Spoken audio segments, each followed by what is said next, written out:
Hi guys, I have never done a TikTok live, but I want to jump on here and show you my newest book, The ER Nurse's Clinical Field Guide. So I actually got to see someone using it in the wild last night when I was at work in my own ER, and it was so exciting. So this has been out for a week now.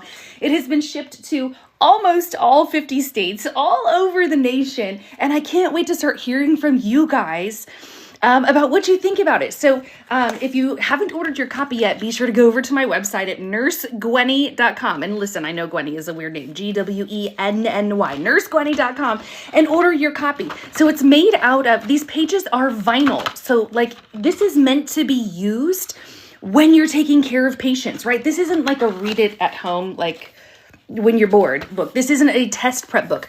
This is to be used when you have a patient right in front of you. So my kids call it wettable. If something can get wet and it doesn't destroy it, they call it wettable. So the book is wettable. And if you open it up, every single page is jam-packed. Is it backwards for you guys? It's backwards on my screen, but I don't know if it's backwards for y'all. Look, there's even tabs. There's several tab banks. So let's say you have a patient roll in and they're a transfer from somewhere else and they're coming with lab work. And look, I did it wrong. And you want to open it up and you're like, oof, gosh, I haven't studied labs very often. Let me look at what labs mean. And here are common lab abnormalities. If you get an ABG and you're like, crap, I haven't done ABG stuff since nursing school. Right here it is. This teaches you how to interpret the 4 different interpretations of an ABG and what could be the potential cause. And most importantly, what to do when you have a patient with these various derangements. Look, if you open the cardiac tab, it lands you on the cardiac arrest. There's so many helpful hints and tips for cardiac arrest. Remember, limit your pauses. NRP, right? How often do we actually do NRP where we are resuscitating a neonate, right? It's so hard to remember the algorithm, right? The adult ACLS algorithm, we got it easy peasy, like blindfold me, tie my hands behind my back. I can absolutely do that in my sleep, left-handed, right? And backwards and upside down.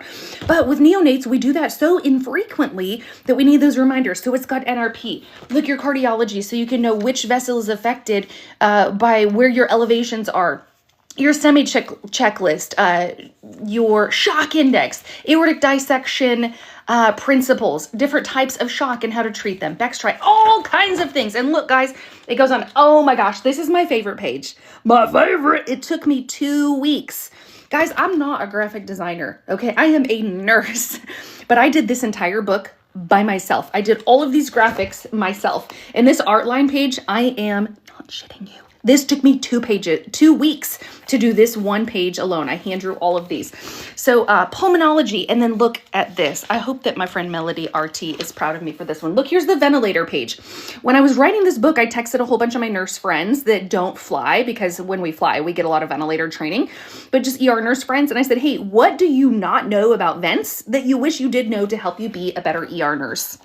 And then that's where I figured out what needed to go on this vent page. So here are what the alarms mean.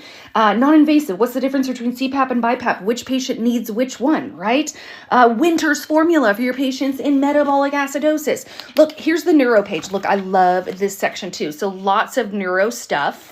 And then it goes right into, look, you don't have to track down the Ding Dang Stroke binder anymore. You can do your entire NIH from here, because look, it has the drawings, it has the words, right? How many of you, Mama Tip Top 50-50, thanks Huckleberry baseball player, how many of you can just say that off the top of your head, right? All of us. And then it goes right into spinal cord stuff. So all the different spinal cord injuries, the difference between neurogenic and spinal shock, autonomic dysreflexia, everything you might need to know. Goes right into musculoskeletal. Guys, this took me approximately 9,000 years to do the graphics for these splints. There's probably a graphic designer watching right now that's like, queen, I could have done that in 2 minutes. This took me probably, I don't know, 8 hours to do these like 4 graphics, because I can never remember what splint to put on people. When the physician tells me like, hey, that guy needs the volar, I'm like, crap, I don't know what it is. I got to go look at the poster on the back of the stock room door where we keep the ortho glass. But no more. You can do it right here. We've got the trauma page showing you the different kinds of facial fractures, any kind of facial trauma. Here are the reminders that you need, the different signs that we see with these patients, your shock index again, blood transfusion, all the things you need to remember, and all of the transfusion reactions we might see, and most importantly, how to treat them. Burns page. Oh my gosh, my brilliant friend Chris, he's a nurse practitioner in the burn unit at VCU. Shout out if anybody works at VCU in Richmond, regular Virginia. He helped me with this page because I wanted to have the most up-to-date burn recommendations, right? We're not using Parkland anymore. We use Consensus, so we've got that right here. Your rule of nines, any kind of burn information. Look, the gastrointestinal page, it doesn't look very pretty. It doesn't have pictures on it, but holy cow, the information on here is super duper helpful. We're going into the genitourinary page, and my bestie, who is a sane nurse, helped me to give you guys fully insertion because you guys know I will do any skill for you. A matter of fact, I'll do 10 IVs for you. I'll trade you 10 skills if you will put my Foley in female patients. I'm terrible at it. But I asked my bestie, who's a sane nurse, and said, hey, teach me all the things we need to know. What do my followers need to know? The medical page. We've got endocrine with those weird endocrine stuff that we can never remember which endocrine disorder has what kind of derangements. And here, this is the page that I saw being used out in the wild in the ER last night. One of the other nurses in my department she was working fast track. She had a patient with an eye complaint. The physician used the Tono pen to get the intraocular pressure. And she said, okay, the doctor said the intraocular pressure was 37. I can't remember what normal is. She turned to the EENT page and look right here, increased intraocular pressure, and normal is 10 to 21. So she had the cheat code right there for her. All kinds of eyes, ears, nose, and throat stuff. Let's keep flipping. Infectious disease, right? Oh, that's been important lately. How many of you are seeing more measles cases? Right into environmental and toxicology. Did you guys know that the phone number for, what is this called? Poison control, that word fell out of my head, is a national number, but it routes you to the closest facility. If you've never called poison control, it is super helpful. It's run by pharmacologists that are absolutely brilliant. They will follow the patient through their entire duration of the hospitalization. They are brilliant. But anyway, all the enviro and tox stuff you need to know about, overdoses and what to look for, what labs to prepare for, what procedures to expect, right? What medications to give. Psychiatric stuff. This is really helpful too. And then we go into special populations where we have geriatrics, pediatrics, and then this is one of my favorite pages. This is probably my second favorite page after the Artline page is the OBGYN page, right? So all those things. And then this is development page. So this, from here until the end of the book, do you guys just see me whack myself in the mouth?